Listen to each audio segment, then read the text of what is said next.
In 2017, a little-known crypto exchange launched in China with a simple promise: faster, cheaper, global trading. 6 years later, that company, Binance, has quietly become one of the most powerful financial networks on the African continent. In cities from Lagos to Nairobi, from Accra to Johannesburg, millions of people now use Binance every single day to save money, trade, and send cash across borders. How did this happen? How did a private tech company built around a currency that no government controls become more influential than some African banks in less than a decade? And why are governments from Nigeria to Kenya scrambling to stop it?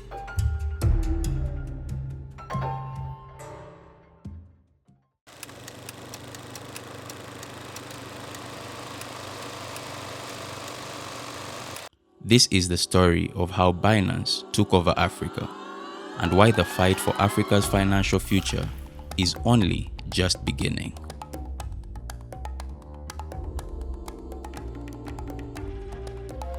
To understand Binance's rise, we need to go back to its launch year, 2017. Crypto trading was exploding globally. Bitcoin had just crossed the $3,000 mark, and a wave of new coins were capturing headlines. Changpeng Zhao, better known as CZ, founded Binance with a single relentless focus: speed. The platform could process 1.4 million transactions per second, offered hundreds of trading pairs, and, crucially, charged lower fees than most rivals. In just 6 months, Binance became the world's biggest crypto exchange. But while traders in Europe and Asia speculated on prices, CZ saw an opportunity, a very different opportunity: Africa.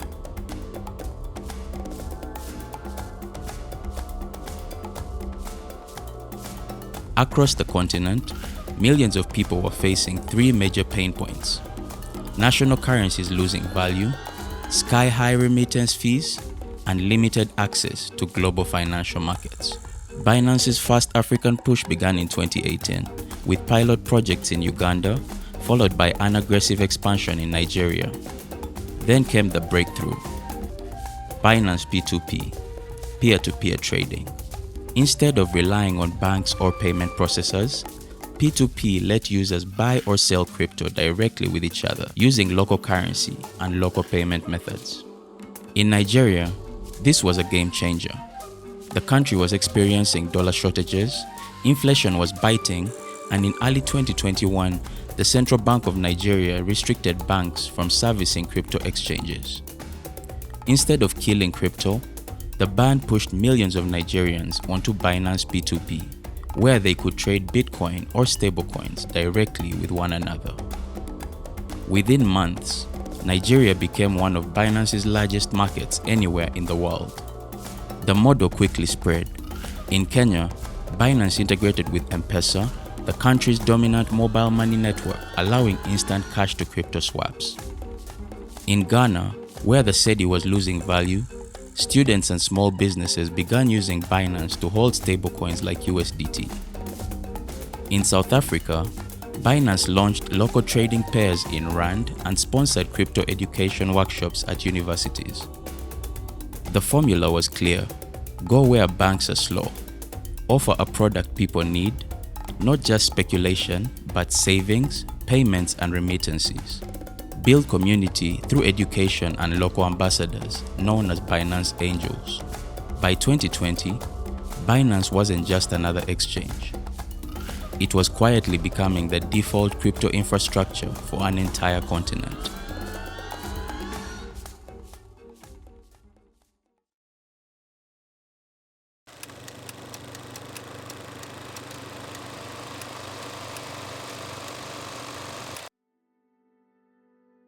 To understand why Binance spread so quickly, you first have to understand Africa's money problem. Across the continent, millions of people face challenges that traditional banks haven't solved, and each of these challenges turned out to be an opportunity for crypto, and for Binance in particular. First, currency volatility. The Nigerian naira, the Kenyan shilling, the Ghanaian cedi, all have suffered sharp devaluations in the last decade. In 2023 alone, the cedi lost more than 50% of its value against the US dollar. The naira's black market rate has collapsed again and again, making it nearly impossible for ordinary people to preserve the value of their savings. Enter stablecoins. On Binance P2P, anyone with a smartphone can swap local currency for a dollar-pegged token like USDT or BUSD in minutes. For many families, that's the difference between watching their savings erode and keeping their wealth stable. Second, remittances. Africa receives more than $95 billion in remittances every year, but traditional services like Western Union often charge fees as high as 10%.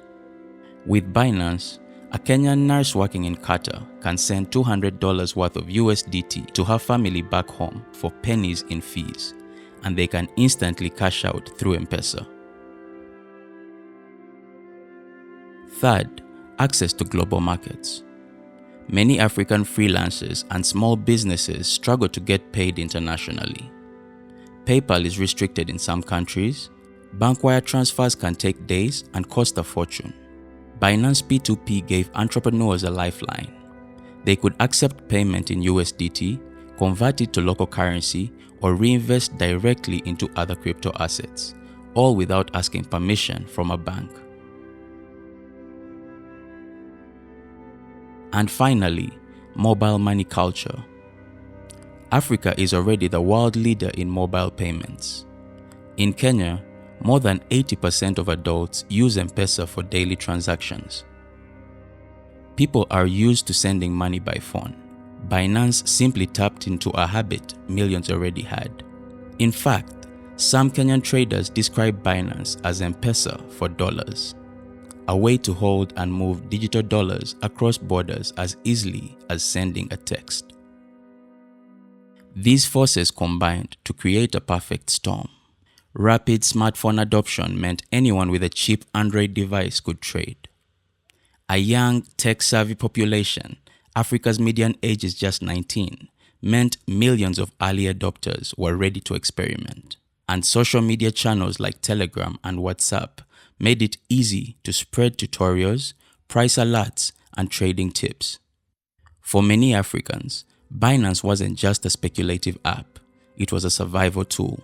Take Mercy, a freelance graphic designer in Nairobi.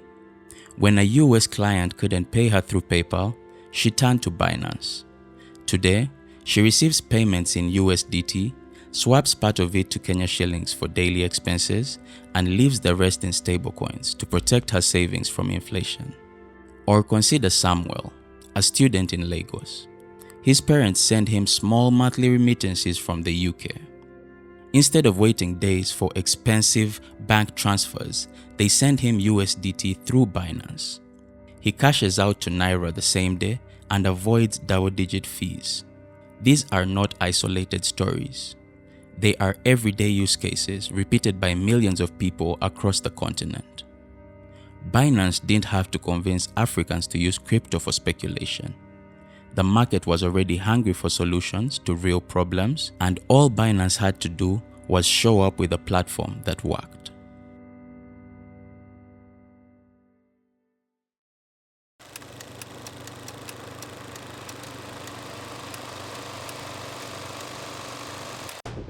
By 2021, Binance was no longer just an option for African crypto users. It was the default infrastructure for an entire continent. The secret? Scale, speed, and relentless localization. Let's start with the numbers.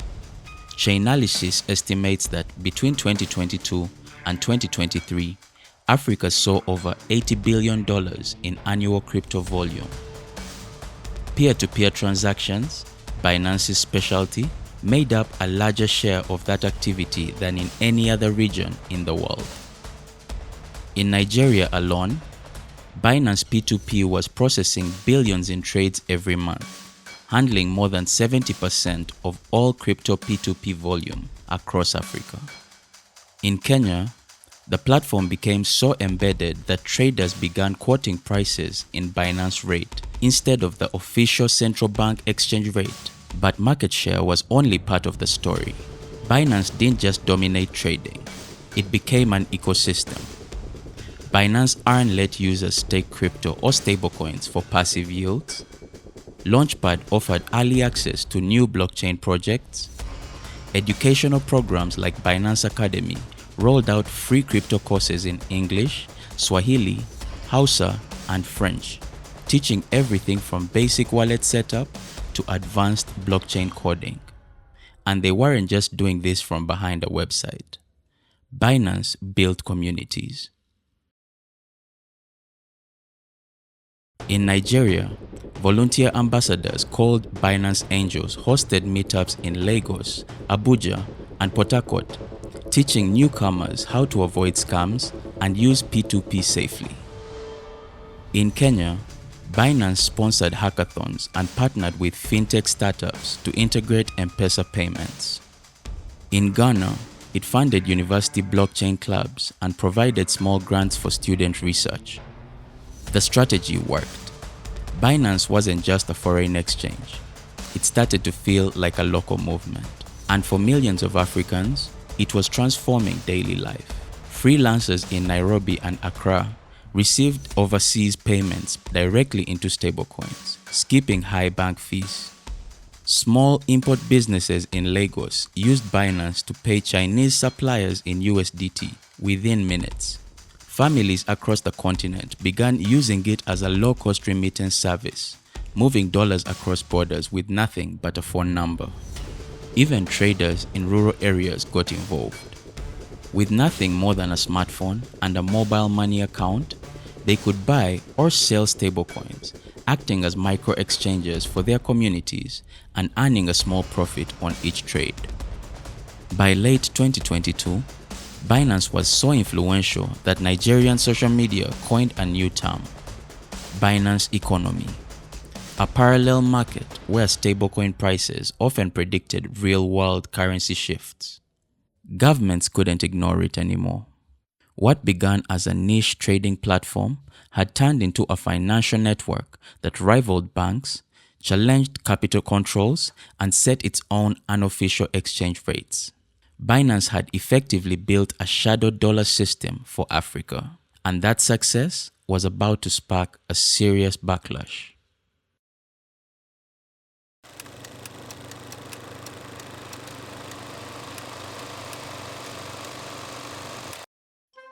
With great power comes government attention. By the end of 2021, African regulators were no longer watching from the sidelines. They were alarmed. In Nigeria, the warning signs came early. The Central Bank of Nigeria, concerned about capital flight and currency speculation, issued a directive banning commercial banks from dealing with crypto exchanges. On paper, that should have crippled Binance. In reality, it turbocharged it. Traders flocked to Binance's P2P marketplace, where they could bypass the banking system entirely. The government's attempt to control the market ended up driving even more people into the very ecosystem it wanted to stop. By 2023, Binance's influence was so deep that officials began accusing P2P traders of manipulating the Naira's black market rate. Social media buzzed with updates on the Binance rate, sometimes more trusted than the official exchange rate. Then came 2024, a dramatic escalation. Nigerian authorities detained 2 Binance executives and demanded that the company hand over detailed user data, accusing it of enabling currency speculation and money laundering. For weeks, fear rippled through the Nigerian crypto community as traders wondered whether their funds would be safe and whether the platform might be shut down overnight. Nigeria wasn't alone. In Kenya, the central bank repeatedly warned citizens about the risks of crypto trading and quietly investigated Binance's P2P operations for possible money laundering. In South Africa, Regulators required Binance to register as a financial services provider and comply with strict anti-money laundering rules. The pressure wasn't just African. In the United States, Binance faced a sweeping investigation. By late 2023, founder Changpeng Zhao, CZ, pleaded guilty to failing to maintain proper anti-money laundering controls and agreed to step down as CEO. The company paid a record $4.3 billion settlement to US authorities. Each of these events sent shockwaves through Africa's Binance community. For everyday users, it meant sudden banking restrictions, frozen accounts, or new identification requirements. For governments, it was a reminder of the uneasy truth. A private crypto platform had created a financial system too big to ignore and too decentralized to fully control. Yet, despite the crackdowns, the core network kept operating. Traders switched payment methods, used escrow services, or moved to stablecoins when fiat transfers were blocked. In many places, Binance P2P volume actually increased during the toughest restrictions. It was a classic cat and mouse game. Governments tighten the rules, traders adapt overnight, Binance survives.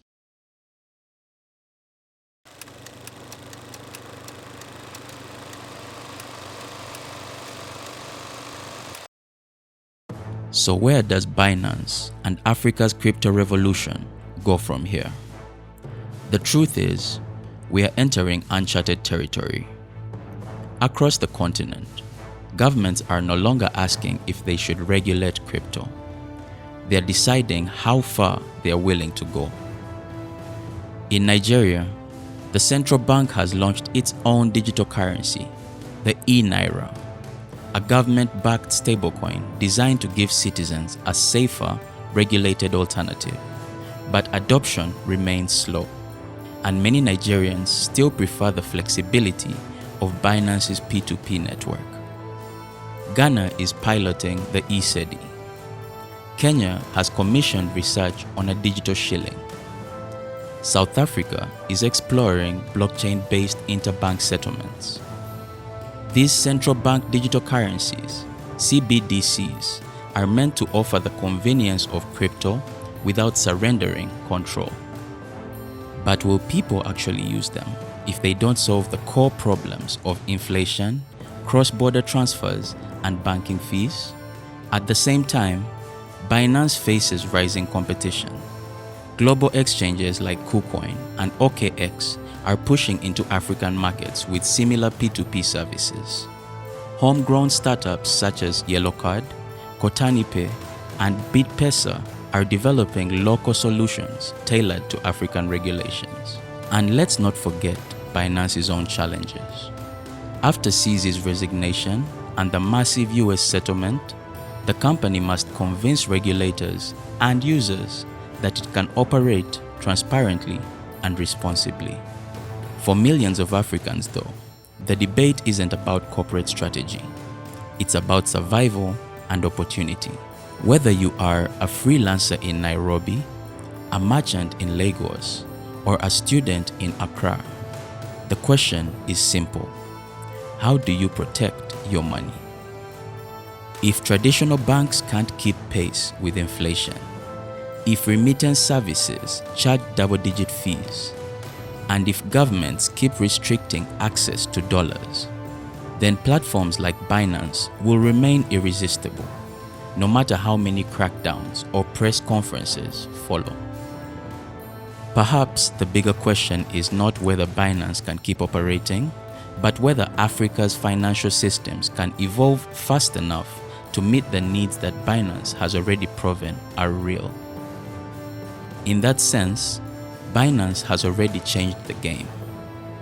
It showed that ordinary people, armed with nothing but a smartphone, can build a parallel financial network, one that moves billions of dollars across borders every month, largely outside government control.